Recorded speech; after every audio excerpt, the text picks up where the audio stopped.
Guys, আমি একটা আমার দিদির সঙ্গে প্র্যাঙ্ক করলাম, ঠিক আছে? এত রেগে যাবে আমি কখনো ভাবতে পারিনি। ভিডিওটা পুরো ওয়াচ করো। আরে কথাটা হচ্ছে কি, আরিয়ান কে হয় তোমার? আরিয়ান কে হয় মানে? তুমি কে?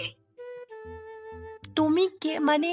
তোমাকে আমি কিছু কথা বলছি তো। আরিয়ান কে হয় তোমার? আরিয়ানকে চিনো আর আমাকে চিনো না? আমি তোমাকেও চিনি, আরিয়ানকেও চিনি।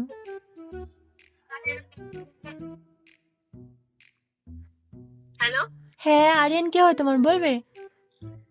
তুমি তো জানবে আমি আরিয়ানের কে, তুমি তো সেটা জানো। না, আমি জানি না। দেখো, আরিয়ান আমাকে বলেছে কিনা তুমি ওর এক্স, তো ওটাই জানার জন্য। আমি আরিয়ানের এক্স? হ্যাঁ, আর তুমি কে তাহলে? তো তুমি তুমি আমার কি wife সেটা বলবে তো? এক্স না গার্লফ্রেন্ড না কি? আমাকে তো বললো তানি আমার এক্স। নাকি? হ্যাঁ, তো ভালো, কিছু বলার নেই। তো তুমি বলো সত্যিটা কি। তা তুমি কে সেটা বল। আমি ওর গার্লফ্রেন্ড। তুমি গার্লফ্রেন্ড? তোমার নেম কি শুনি? কেন বাড়ি তোমাকে কোথায়? বলবো? তো জিজ্ঞাসা করতে এসেছি কেন? আমার আমি কে? আমার বাড়ি মোরারয়, ঠিক আছে?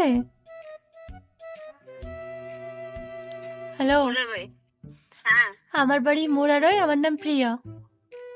প্রিয়া। হ্যাঁ। বেশ, ঠিক আছে, তো ফোন রাখ। কি বলবো তোকে আমি? না, আমার মানে যেটা জানার জন্য আমি ফোন করেছি, মানে আরিয়ান তোমার কে হয়? তুমি জানতে হবে আমি কে তুমি আরিয়ানের। তুমি বলবে আমি ওর গার্লফ্রেন্ড বলছি, ঠিক আছে? তুমি সত্যিটা বলো, মিটে যাবে ব্যাস। কারণ হচ্ছে কি, ওর সঙ্গে আমি এখন রিলেশনে আছি, আমি সত্যিটা জানবো না। হ্যালো, তোর নাম কি বললি বল, তারপর আমি আরিয়ানকে দেখি। প্রিয়া, প্রিয়া। প্রিয়া। বেশ বেশ, রাখ, আমি দেখছি। না, আরিয়ানকে কিছু বলবে না। দেখ কেন আমি কি করি। কেন? প্রিয়া তো প্রিয়ার 12টা বাজাচ্ছে।